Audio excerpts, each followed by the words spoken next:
Hey everybody, it's Wendy. Welcome. I'm so excited that you're here with me today. We are going to make this fabulous spinner card.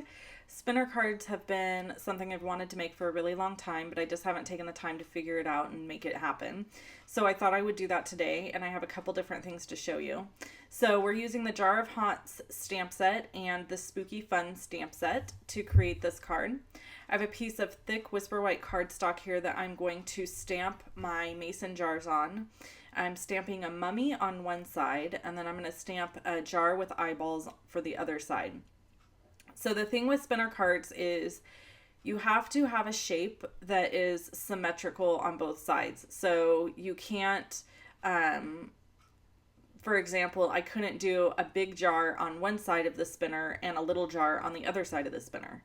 You have to have the same shape on both sides so that you can put them back to back. Now, if you wanted to use different images on each side of the spinner, you could do something like punching a circle and stamping whatever images you want on each side of the circle, and then that solves that problem for you.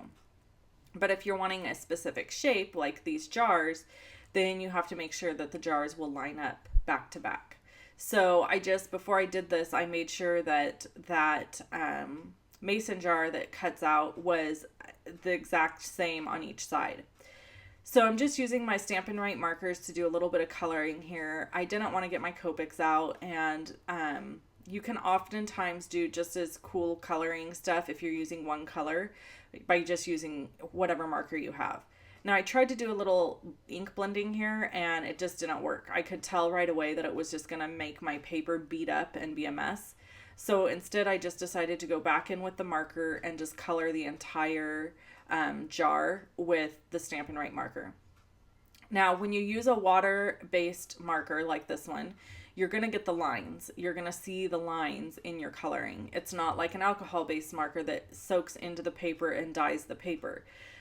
So because of that, I was really careful to not scribble all over the place with this marker, but to just go back and forth in straight strokes so that it almost looked like it was purposeful, if that makes sense. So now I'm going to grab my Big Shot and I'm going to use that Jar of Haunts framelit set, and I'm going to cut out both of these mason jars. Now I just used, to cut these mason jars out, I just used a little bit of Post-it note paper, and I'm using my largest mason jar here. Actually, I think it's the medium one. I take that back. I think it's the medium, yeah.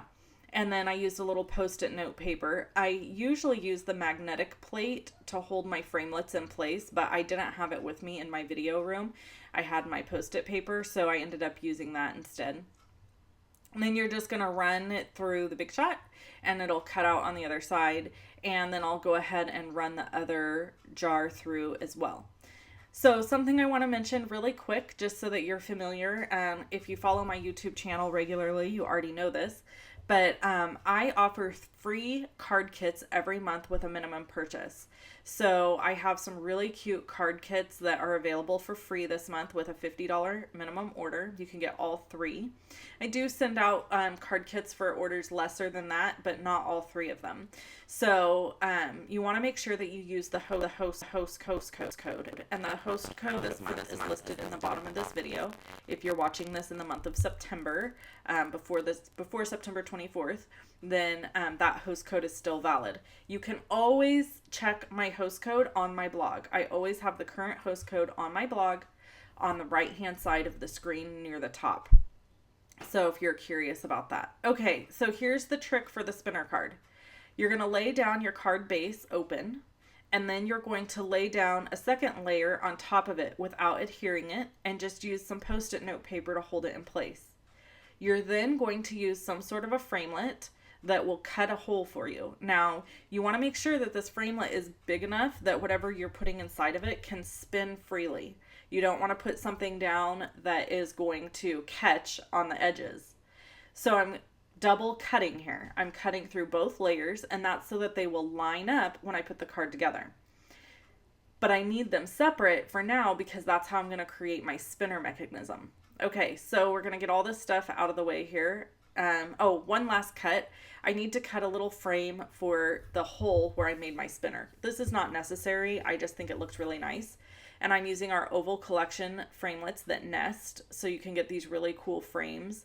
And I'm just putting them together in the Big Shot on top of a piece of glimmer paper, and then holding them down with Post-it note paper, and then cutting it out. Now, I will get this really cute little frame, and then I have this leftover oval that I can use for something else later. All right, so here's how we put together the spinner card.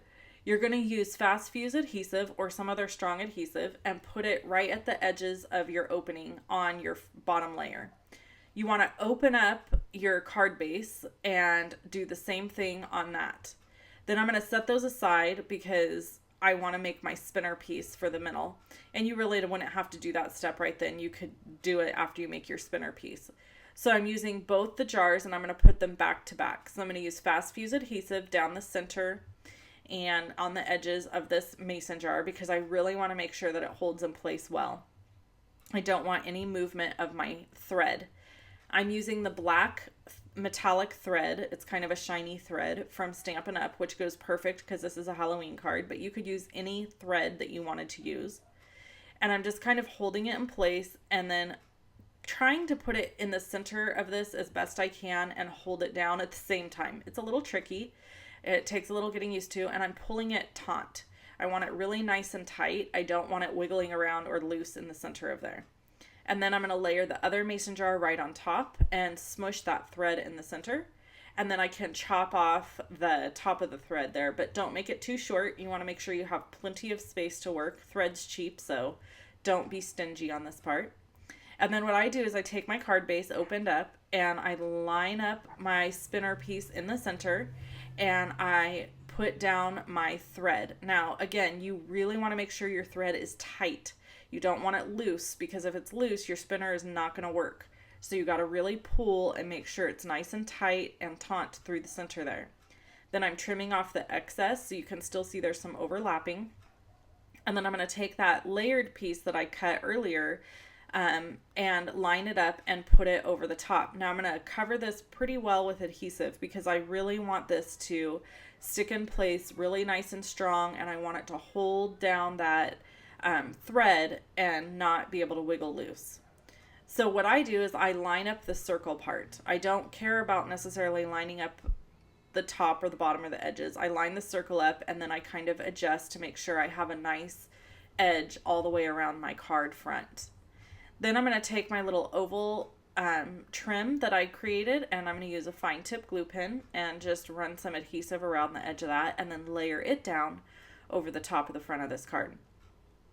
Okay, so that's really how you make a spinner card. It's fairly simple, actually. It just has a few little tips and tricks that you need to know along the way in order to make it work correctly. And then at the end, I'll be able to show you how they work because I made another one too and it's super cute. So we're going to just go ahead and add this down and put it on. And then I'm going to put a sentiment at the bottom of this card. So all of the products that I'm using in my video are in the description below by clicking the link. Every video I do, I have a link in the description that goes to my blog post. At the bottom of all of my blog posts are all of the products that I use on my cards. You can click on any of those images to order them in my online store and make sure you use that host code so you can get the free card kits. All right, so now I'm using my triple banner punch and I'm going to punch this little guy on each end. It was a 1-inch piece by 3.5, I believe, of Whisper White cardstock. I'm using basic black memento ink and the Happy Halloween sentiment from Spooky Fun and stamping that down. And then I really wasn't thrilled with the sentiment. I wanted a little bit more, so on that little piece for more interest and just, I don't know, to give it more pizzazz. So I decided this little bat was the perfect thing to add since this Halloween card had kind of some spooky elements to it. So I went ahead and stamped the little bat a couple of times on the sentiment piece. Then I'm just going to use my dimensionals, Stampin' Dimensionals, to pop it up at the bottom of this card. So you can see how the spinner works there in the middle. And I've got the mummy on the one side and then the jar of eyeballs on the other side, which I think is really funny. And so, yeah, I'm just going to put dimensionals here and pop this little piece up. So one of my favorite things about spinner cards is I really imagine what it must be like to get this in the mail. Somebody open it up and have this little guy spin in the middle. I think that that will make them really, really happy because it would make me really happy. I would think it was really fun and cute. And so I'll show you how it works. So you open up, this is what you want to do before you send it. You want to open the card up and you want to spin your spinner in one direction. So you're going to spin it so that that thread gets tight, and you actually can see the little spins in the thread when you look closely. You can't see it here on video, but you can. So then when the person receives the card and they open it up, it does this. How fun is that?